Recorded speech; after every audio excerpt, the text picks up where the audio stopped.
I've been kicking around trying to work as a writer for about 10 years, and I was referred to Arthur Nadel, who was in charge of writers at the time. And Arthur hired me for one day. And at the end of that day, I turned in some story premises for a series called Zorro that Filmation was producing at the time. And he said, "These are pretty good." He said, "Do you want to work one more day?" And I said, "Sure." Came in the next day. At the end of the day, he looked at my premises again, very sort of schoolmaster, a little bit like John Houseman, and said, yeah, these are good. You want to work again another day? Okay, Tuesday.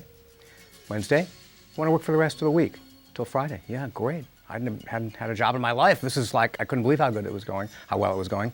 And this went on for about 3 months, and then Arthur called me into his office and said, "You have a job as long as I do." And I stayed at Filmation for 6 years after that.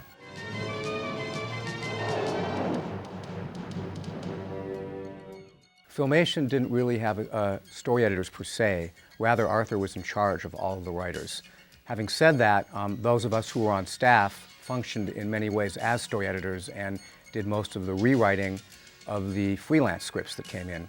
So I had that function on several series there, Zorro, Black Star, Hero High, and especially He-Man, on which I played a very large role. Do your worst. As you can see, your magic casts no spell on me. We did a feature film that was originally called Snow White and the Dwarf Elves, later changed to Happily Ever After. It was actually an idea of Lou Scheimer's to do the Snow White story, a sequel to the Snow White story, what happened to her afterwards, and this time use 7 female dwarfs instead of male dwarfs, which I thought was just a brilliant idea. And I give Lou all the credit for it.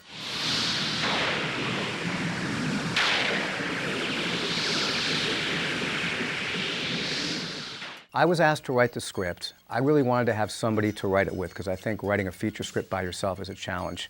So I chose Martha Moran, who is somebody that I'd known socially and had written live action scripts, spec scripts, and I thought she was just a great writer but had never written animation before. So I really took a chance on her and I sold the idea to Lou, and he was willing to go with my judgment. And Martha and I wrote the script together. I started the story on my own, and Martha came in midstream. And we piggybacked scenes. I would be writing one scene, she'd be writing the next scene ahead, I'd be writing the next scene after, and it would sort of leapfrog, and we would exchange, whenever one of us would finish a scene, we'd exchange them and review them and correct them, and it was a great system to work with. Martha was a fabulous writer, and we got along famously, and was quite pleased with the way the script turned out.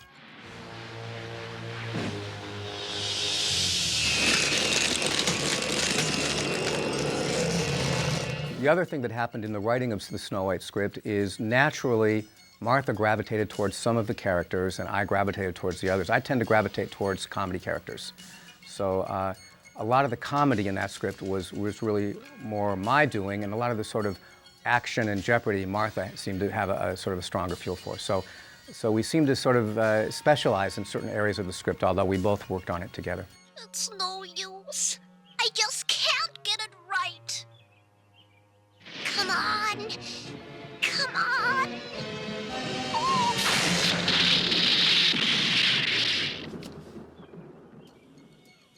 Snow White was cast with a lot of well-known voice actors at the time. And the interesting thing about celebrities as voices is some of them are great celebrities but don't do so well doing animation voices. One who struck me in particular, it was just fabulous, so we had no idea he was going to be as good as he was Malcolm McDowell, who played the villain. And he just brought that character to life. When he came into the studio, I was in all the recording sessions, and by the way, it was really exciting to meet a lot of these big stars because it was still fairly young in my career. And I wasn't cynical like I am today.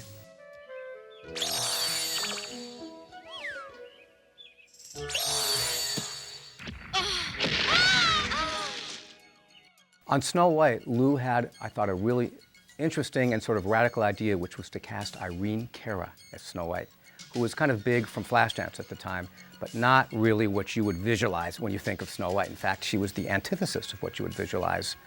And I couldn't help in my mind but question this idea. And I have to tell you, when she came in and recorded, she was brilliant. I don't know how Lou got this idea or what inspired him, but he was right smack on the money, and I thought she was fabulous.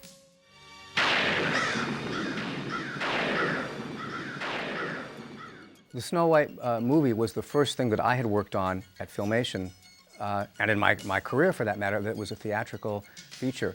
And one of the great things about it, it was a big boost for my career, but one of the absolutely fabulous things was being able to pay money and go into a theater where other people had paid money and to sit with an audience and watch them react to your words and your story and your jokes. Because one of the drawbacks of working in television is you never get to experience the audience reacting to what you write. So as a writer, it was absolutely fabulously satisfying to know that this was in the theaters and to be able to go to the theaters and see what worked and what didn't.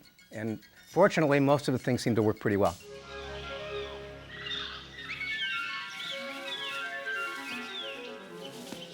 Where are we? Mother Nature's garden.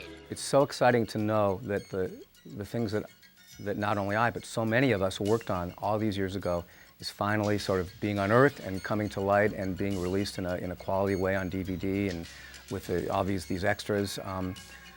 It was a fabulous time in my life and so many people. Filmation was a very, very special place, and you know, there's frequently lip service paid to the idea of a workplace being a family, but Filmation, of all the places I've worked, really was a family. It was a magical place to work. The shows that we did, the Zorros, the Black Stars, the Hero Highs, the Snow White movie, He-Man, Ghostbusters, I mean, all of the things that I worked on, they were really labors of love for the people that did them. And it's genuinely thrilling and gratifying to know that they still exist, they're coming out, people are going to see them again, and they'll be preserved for posterity.